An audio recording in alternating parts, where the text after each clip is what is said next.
ورحمة الله وبركاته. إن الحمد لله نحمده ونستعينه ونستغفره ونعوذ بالله من شرور أنفسنا ومن سيئات أعمالنا. من يهده الله فلا مضل له ومن يضلل فلا هادي له. وأشهد أن لا إله إلا الله وحده لا شريك له وأشهد أن محمدا عبده ورسوله أما بعد. فقد قال الله تعالى في القرآن العظيم: أعوذ بالله من الشيطان الرجيم. بسم الله الرحمن الرحيم. يا أيها الذين آمنوا اتقوا الله حق تقاته ولا تموتن إلا وأنتم مسلمون. எல்லா புகழும் ஏகநாயகன் அல்லாஹ்வுக்கு உரியது. அவனுடைய அன்பும் அருளும் சாந்தியும் சமாதானமும் எம்பெருமானார் நபிகள் நாயகம் ஸல்லல்லாஹு அலைஹி வஸல்லம் அவர்களின் மீது, அவர்களை பின்பற்றி வாழ்ந்து மறைந்த உத்தமத்தை கொண்டுள்ள நம் அனைவர் மீதும் என்றென்றும் எடுத்து கொள்ளப்படுமாம். எல்லாம் உள்ள அல்லாஹ்வின் நல்லடியார்களே,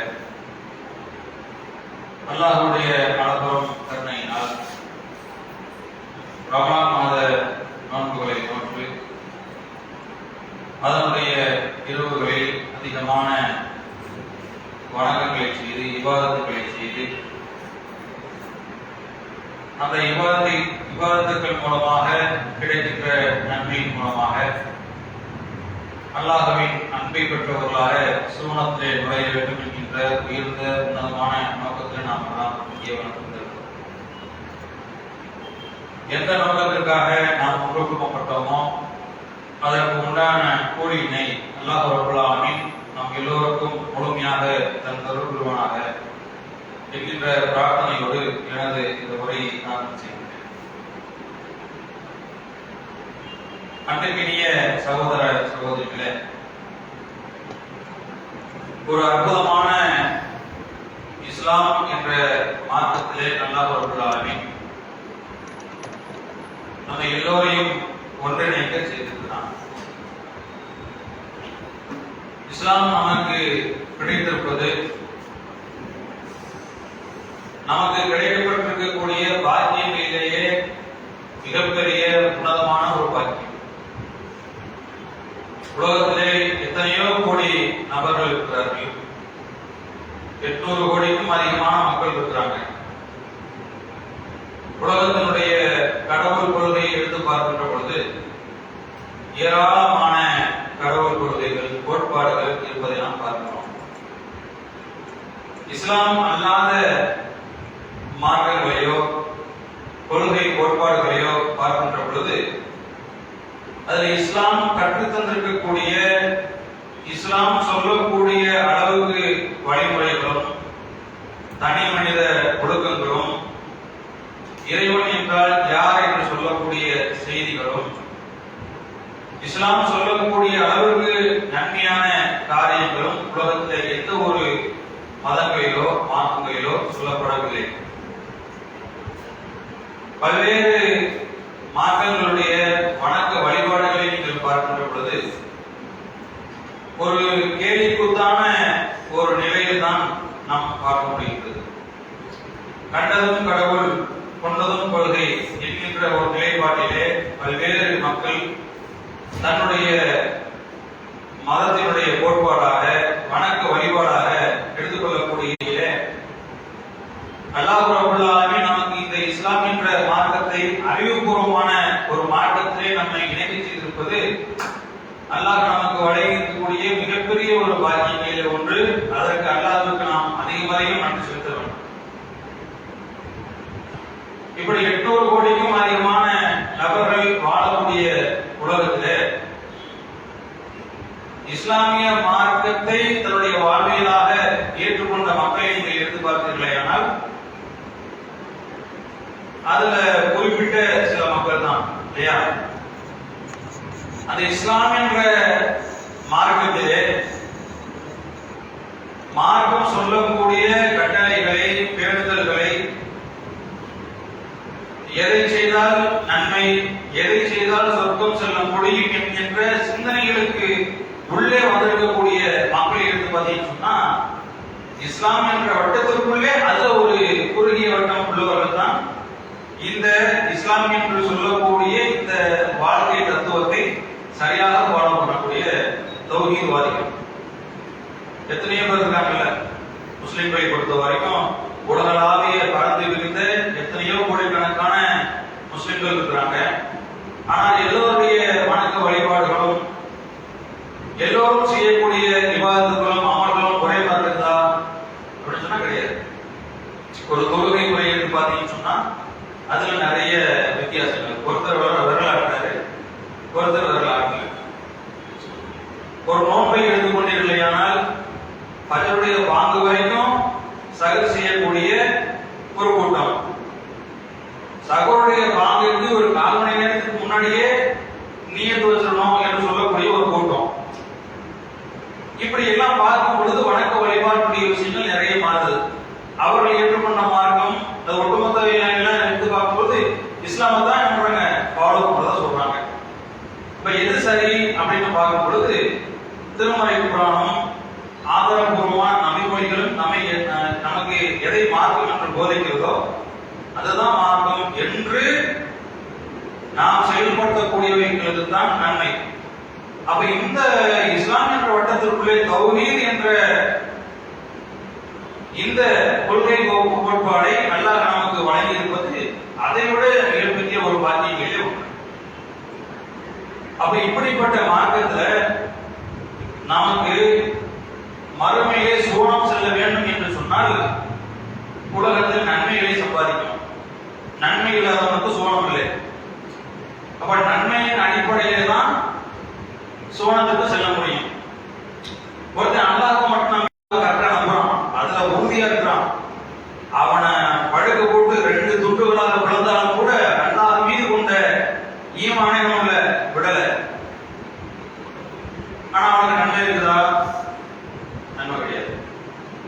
ஒருத்தர் என்ன பண்றாரு, அல்லாஹ்வை நம்பல, ஈமான்ல குறைபாடு இருக்கு, ஆனா நிறைய இஸ்லாம் சொல்லக்கூடிய நிறைய நன்மைகளை செய்யறாரு.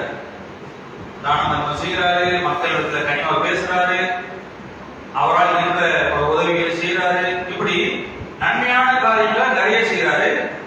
ஆனால் உள்ளத்துல என்ன இல்ல, ஈமான் இல்ல, ஈமானிய குறைபாடு அவர்கிட்ட இருக்கு. இப்ப இவர் நன்மைகள் செய்த காரணத்தால் சொர்க்கத்துக்கு போக முடியுமா? போக முடியாது. அப்ப இஸ்லாம் சொல்லி காட்டுகிறது, இன்னல்லதீன ஆமனு வ அமிலு ஸாலிஹாத், யார் நம்பிக்கை கொண்டு நற்செயல்கள் செய்வார்களோ அவர்களை அல்லாஹ் சொர்க்கச் சோலைகளிலே நுழைவிப்பான், அவற்றின் கீழ்ப்பகுதிகளிலே ஆறுகள் ஓடும், அதில் அவர்கள் என்றென்றும் நிரந்தரமாக இருப்பார்கள். இன்னும் அல்லாஹ் சொல்றான், இது அல்லாஹ்வின் உண்மையான வாக்குறுதி. அடுத்த வசனத்துல அல்லாஹ் சொல்றான், அல்லாஹ்வை விட அதிகம் உண்மை பேசுபவன் யார்? எப்படிப்பட்ட வசனம்! மாஷா அல்லாஹ்.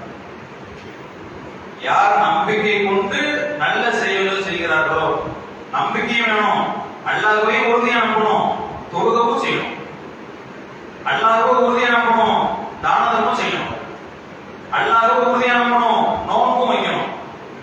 அப்ப அல்லாஹ்வை உறுதியாக நம்பி உலகத்திலே நம்மால் இயன்ற அளவு தான் மார்க்கம் சொல்லுது. இந்த மார்க்கம் ரொம்ப ரொம்ப லேசானது.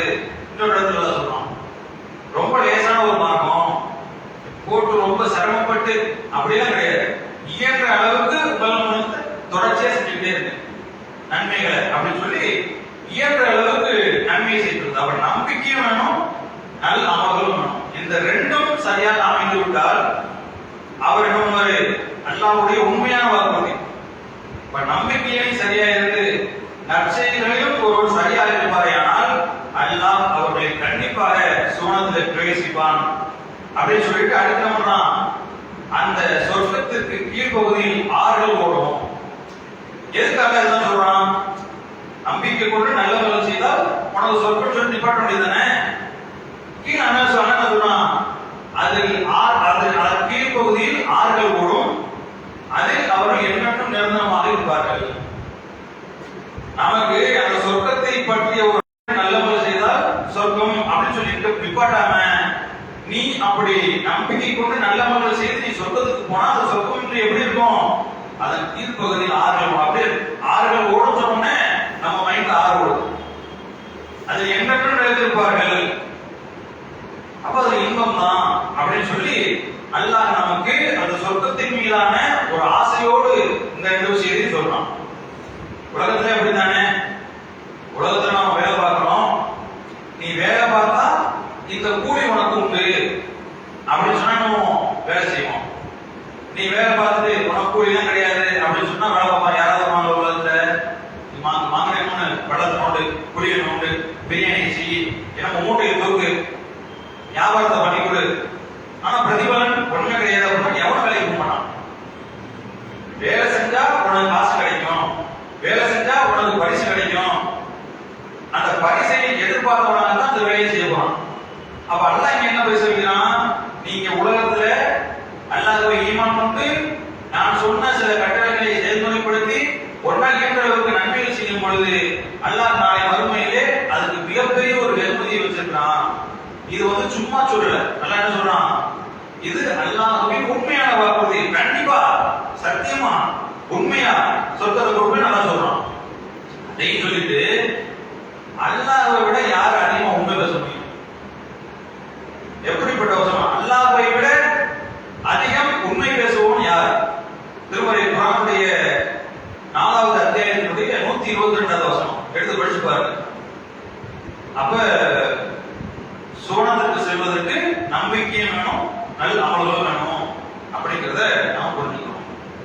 அதே மாதிரி இன்னொரு வசனத்தில் அல்லாஹ் சொல்லும் பொழுது ஒவ்வொருவருக்கும் அவர்கள் முன்னோக்கும் இலக்கு உள்ளது, அதை அவர் நோக்குகிறார். எனவே நன்மைகளுக்கு முந்திக் கொள்ளுங்கள்.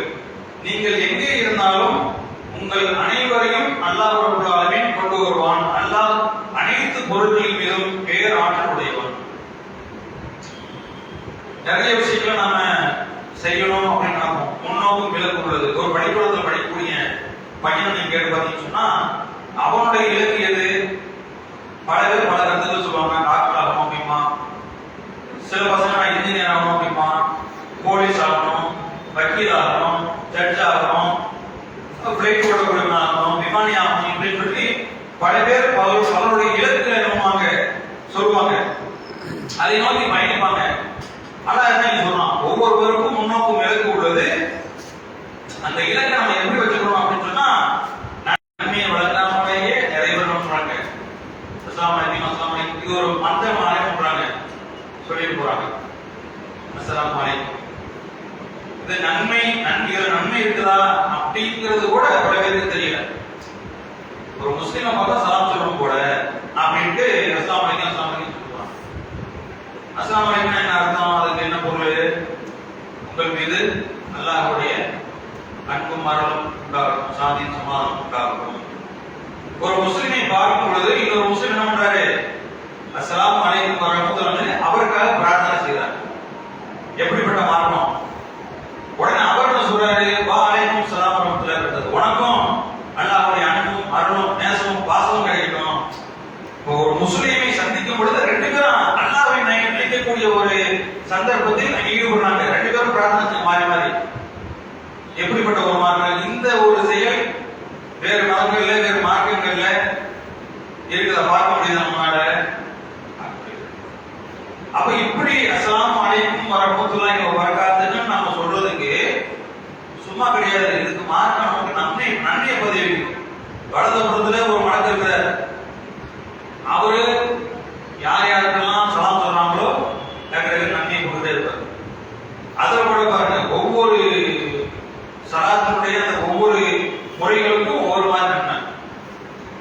ஒரு அவையிலே அல்லாஹ்வுடைய தூதர் நபிகள் நாயகம் ஸல்லல்லாஹு அலைஹி வஸல்லம் அவர்கள் இருக்கின்ற பொழுது ஒரு நபி தொடர் வர்றார். அஸ்ஸலாமு அலைக்கும் அப்படின்ட்டு உள்ள வர்றார். அவருக்கு ரசூலுல்லாஹ் சொல்றாங்க 10 நன்மை. அடுத்து வர்றாரு. நிறைய இடத்துல கேள்விப்பட்ட ஒரு சம்பவம் தான், இருந்தாலும் இந்த அவையில தேவைப்படுறதான சொல்றோம். இன்னொரு நபி தொடர் வர்றார். அஸ்ஸலாமு அலைக்கும் வரஹ்மத்துல்லாஹ், இவருக்கு 20 நன்மையை பதிவு செஞ்சீங்க. சொல்றீங்க. அடுத்த ஒருத்தர் அஸ்ஸலாமு அலைக்கும் வரஹ்மத்துல்லாஹி வபரகாத்துஹு. இவர் நன்மை என்று கருத முடியாது, அற்பமா கருதுறாங்க. ஒருத்தர் பாராசலாம் சொல்லணும் அப்படிங்கிற அடிப்படையில் அது முன்னாடி இருக்கக்கூடிய நன்மைகளை வழங்கினாங்கன்னு வச்சுங்களேன், அஸ்ஸலாமு அலைக்கும் வரஹ்மத்துல்லாஹி வபரகாத்துஹு முழுமையா சொல்லுவாங்க. ஆனா நிறைய பேர் பாருங்க, போன் வருது, அஸ்ஸலாமு அலைக்கும் சொல்லுங்க, என்ன அஸ்ஸலாமு அலைக்கும், நன்மையை வழங்கினாங்களா அஸ்ஸலாமு அலைக்கும் வரஹ்மத்துல்லாஹி வபரகாத்துஹு பாய் சொல்லுங்க சொல்லுங்க. ஒருத்தர் பார்க்கும்போது பொறுமையா என்ன பேர் சொல்றோம், அது சொல்றதுக்கு தவறு விடுகின்றோம். இருந்தாலும் பரவாயில்ல, அஸ்ஸலாமு அலைக்கும் சொன்னதால அல்லாஹ் என்ன பண்றான், நமக்கு 10 நன்மையை மதிய வைக்கிறான் அப்படிங்கிற செய்தியை நாம புரிஞ்சுக்கணும். வரக்கூடிய காலங்களில் ஒரு நாளைக்கு எத்தனை பேரை பார்க்கணும், எத்தனை முஸ்லிம்களை பார்க்கணும். அல்லாஹ்வுடைய தூதர் வந்து சொல்றாங்க,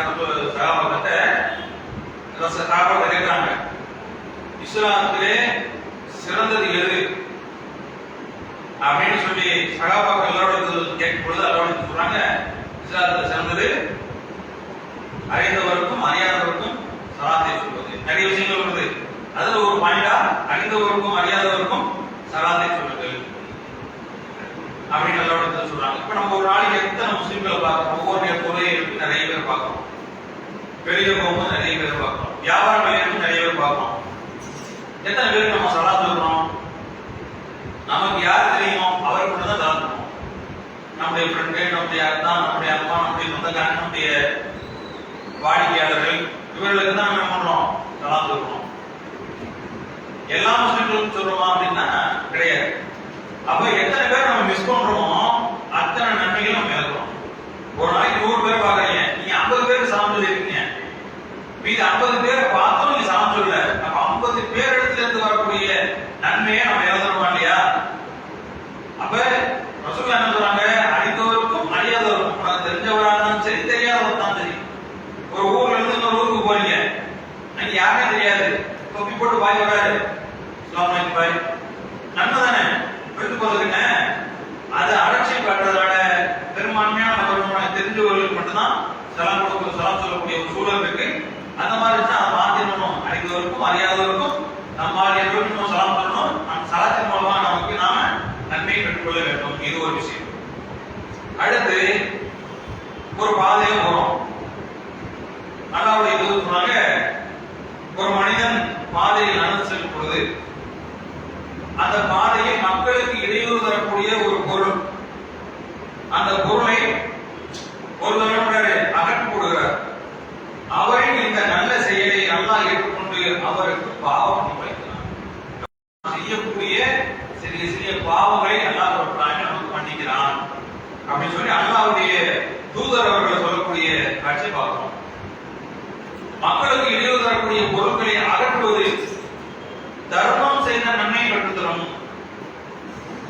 ரோட்ல போயிட்டே இருக்கிறோம், ஒருத்தர் வாழைப்பழத்தோட நம்புறாரு, அவனுக்கு அறிவு இல்லாம ரோட்ல போட்டு போயிட்டான், அதை கால் வச்சா வலிக்கு விடுவாங்க, மண்டை உடஞ்சிருமே, ஹாஸ்பிட்டல் போய் செலவு பண்ணணுமே, இப்படிங்கிற ஒரு சிந்தனை இல்லாம வாழைப்பழத்தை சாப்பிட்டோட சாப்பிடணும், தூக்கிட்டு போறான்.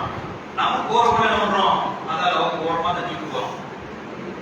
அகற்றுறதுதான் என் நாட்டு, அது கையில எடுத்து போட்டாலும் சரி, காலில் தட்டி விட்டாலும் சரி, அந்த பொருளை நம்ம அகற்றி விட்டால், அப்புறப்படுத்தி விட்டால், அதனால் பின்னாடி வரக்கூடிய நபர்களுக்கு பாதிப்பு இல்லை என்று வருகிற பொழுது அதற்கு மார்க்கம் சொல்லுது, தர்மம் செய்வதற்கு ஈடான நன்மை அதிலே கிடைக்கும் அப்படின்னு சொல்லி அல்லாஹ்வுடைய தூதர்கள் சொல்லக்கூடிய செய்தி நாம பார்க்கணும்.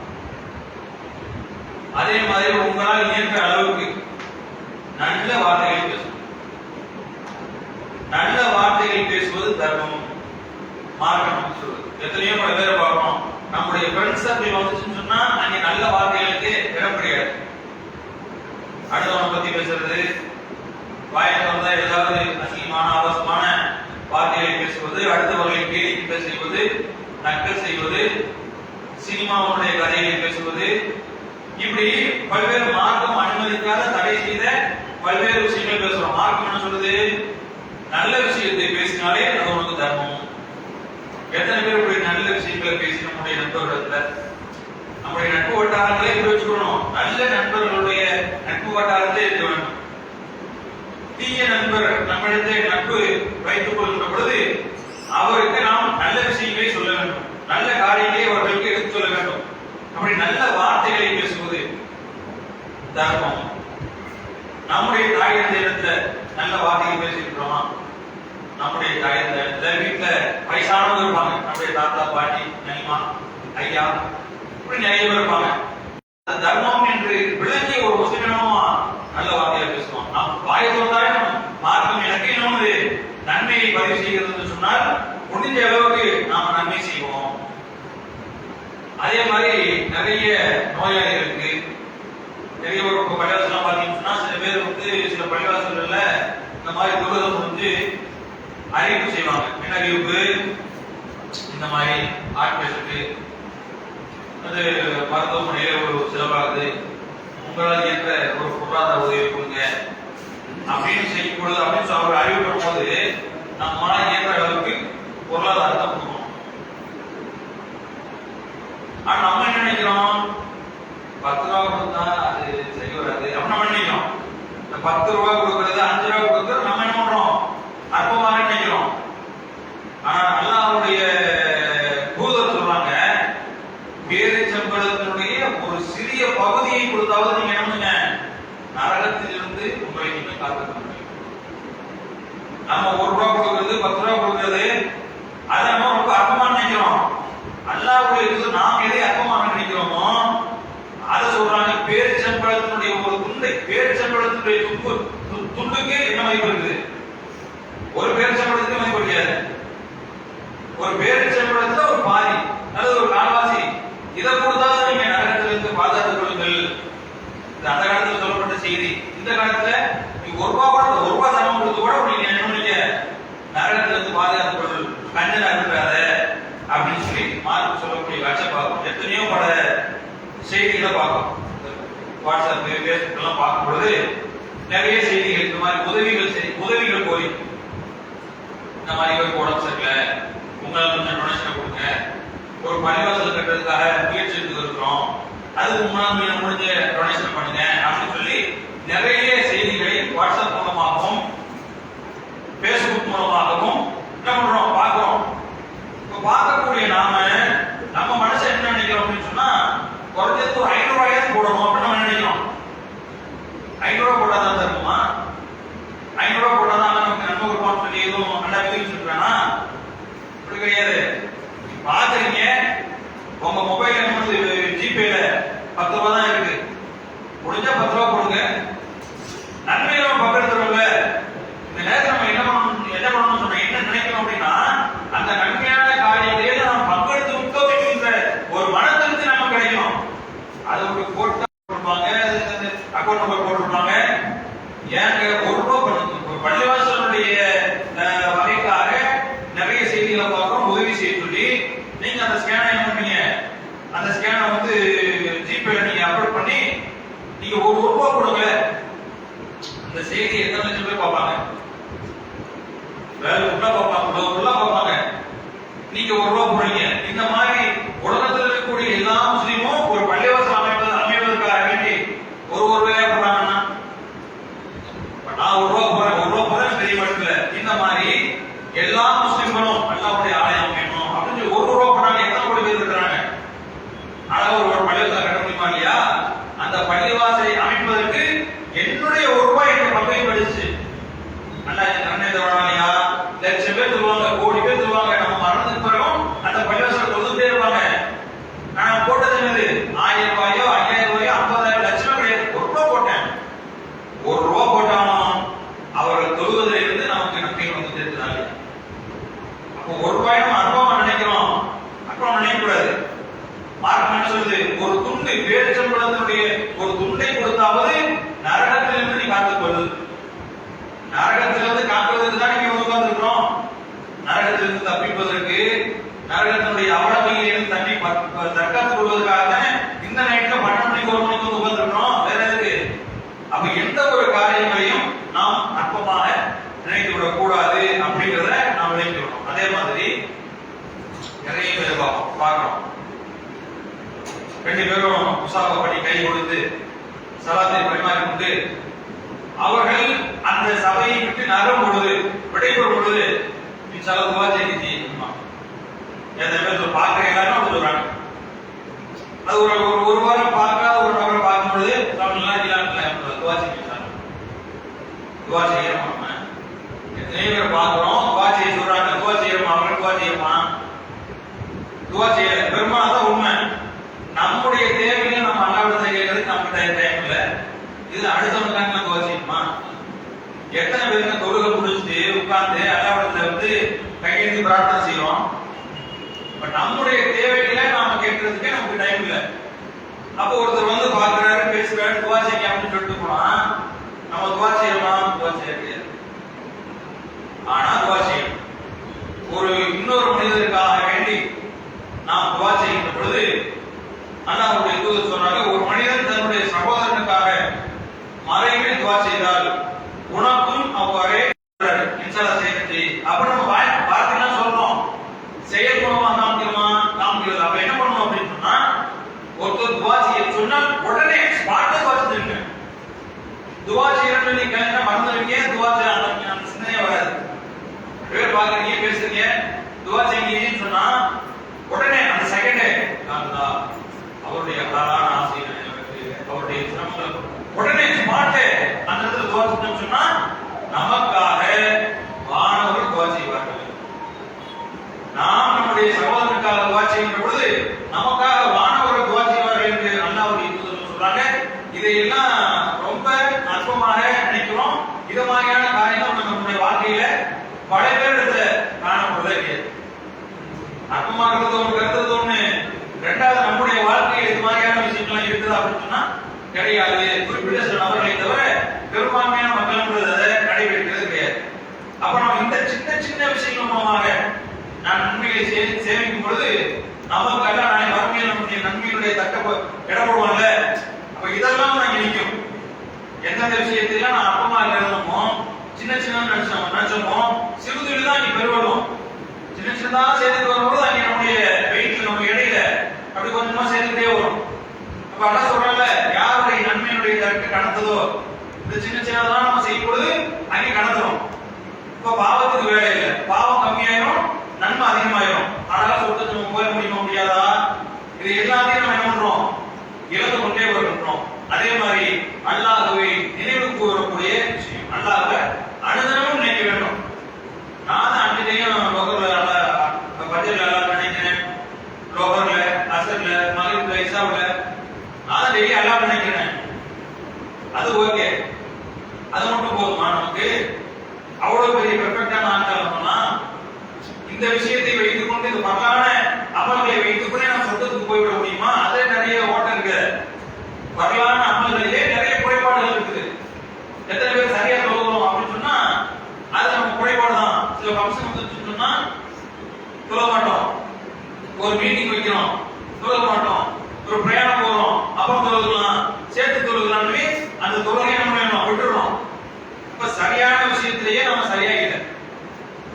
அப்ப உபரியான அமல்களை நாம் செய்கின்ற பொழுது நாளை மறுமையிலே அல்லாஹ் நம்முடைய நன்மைகளை எடை போட்டு பார்க்கும் பொழுது அந்த கடமையான விஷயங்களிலே கேப் இருந்துச்சுன்னு சொன்னா இந்த அமல்களை வச்சு சலாம் சொன்னது, ஒரு ரூபாய் தானம் செய்யறது, இந்த மாதிரியான ஒரு மனிதனிடத்தை நல்ல வார்த்தை விஷயங்களை வைத்து அல்லாஹ் அந்த கடமையான வணக்கங்களிலே இந்த சின்ன சின்ன நன்மைகளை பூர்த்தி செய்து நம்மை சுவனத்துக்கு என்னமா கொண்டு போய் சேர்ப்பான். அந்த மாதிரியான நன்மைகள்ல அல்லாஹ்வை நினைவு கூறக்கூடிய விஷயம் தொழுது முடிச்சிட்டோம். சுப்ஹானல்லாஹ், அல்ஹம்துலில்லாஹ், அல்லாஹ் அக்பர். எத்தனை பேர் செய்யறோம்? அதான் ஈமான். ஒரு தொழுது முடிச்சிட்டா சுப்ஹானல்லாஹ், யா அல்லாஹ் நீ தான் பரிசுத்தமான இறைவன், உன்னை தவிர வேற எல்லாருமே பரிசுத்தம் கிடையாது, நீ மட்டும்தான் பரிசுத்தம். இதை இவங்க எத்தனை பேர் தஸ்பீஹ் செய்யறோம், அல்லாஹ்வை நினைக்கிறோம். சுப்ஹானல்லாஹ், அல்லாஹ் பரிசுத்தமானவன், சுப்ஹானல்லாஹ், சுப்ஹானல்லாஹ். அல்லாஹ் பரிசுத்தமானவன் சொன்னா நீ அழுகு பிடிச்சவன், என்னத்துல அழுகு இருக்கு, என்னத்துல கரை இருக்கு. இந்த இறைவனுடைய நினைவை நினைக்கின்ற பொழுது நம்முடைய அழுகு நம்மை விட்டு போயிட்டே இருக்கு. அல்லாஹ்வை நினைக்கின்ற பொழுதெல்லாம் நம்முடைய அழுகு நம்மை விட்டு போயிட்டே இருக்கு. எத்தனை பேர் பண்றோம்? அல்ஹம்துலில்லாஹ், எல்லா புகழும் தான். இந்த உலகத்துல எவ்வளவு சாதிச்சாலும் அந்த போல் எனக்கு கிடையாது, சாதிக்க வைத்த உலகத்தான் எல்லாம் போகணும். இந்த உலகத்துல ஒரு விஷயத்தை நான் கண்டுபிடிக்கிறேன், அதை 100 உலகம் எல்லாம் போடுறாங்க, புகழ்றாங்க, அவார்டு கொடுக்குறாங்க, காசுமா கொடுக்குறாங்க. இதை செய்து வைத்த உலகத்தான் எல்லாம் போகணும் எனக்கு கிடையாது. இறைவா அல்ஹம்துலில்லாஹ், அல்லாஹ் தான் அல்ஹம்துலில்லாஹ். இந்த மாதிரி விலங்கு எத்தனை அல்லாஹ்வை திக்ர் செய்யணும், தியானிக்கணும். அல்லாஹ் அக்பர். உன்னை விட பெரியவன் எவனுமே கிடையாது. அல்லாஹ் அக்பர். அல்லாஹ் நீதான் மிகப்பெரியவன். உலகத்தில் எத்தனையோ பல ஆச்சரியமான விஷயங்களை நான் பார்த்தாலும் கூட இதை விட கோடி மடங்கு அல்லாஹ் மிகப்பெரியவன். உலகத்திலே ஒருவனுடைய பலத்தை விட உலகத்திலே வேற எதுவுமே கிடையாது. அவனுக்கு பலத்தை கொடுத்தது யார்? அவனை விட பெரியவன் யார்? அல்லாஹ் தான். உலகத்திலேயே மிகப்பெரிய ஒரு பில்டிங் இருக்குது. அந்த பில்டிங்கை வாய் திறந்து பார்க்கணும். நிறைய இடங்கள் இருக்குது. அந்த இடங்களை வாய் திறந்து பார்க்கணும். ஒரு இடத்தில் நிறைய திறமைகள் இருக்குது. அந்த திறமைகளை அவர் வெளிக்காட்டுகின்ற பொழுது அதை நம்ம வாய் திறந்து பார்க்கிறோம். உடனே அவன் பெரியவனா? இவனுக்கு பலத்தையும் ஆற்றலையும் சிந்தனையும் கொடுத்த இறைவன் தான் மிகப்பெரியவன். அல்லாஹ் அக்பர். அல்லாஹ் அக்பர். அல்லாஹ் அல்லாஹ். இப்படி நாம விளங்கி எத்தனை பேர் அல்லாஹ்வை திக்ர் செய்கிறோம், அல்லாஹ்வை நினைக்கிறோம். அப்ப இது மட்டும் தானா? இப்படி நிறைய தூதர்கள் சொல்றாங்க, 2 வார்த்தைகள் நாவிற்கு எளிதாகவும் நன்மையினுடைய தட்டிலே கனமாகவும் இருக்கின்றது. அவை சுப்ஹானல்லாஹி வ பிஹம்திஹி சுப்ஹானல்லாஹி அலீம் என்று அல்லாஹ்வுடைய தூதர்கள் சொன்னாங்க.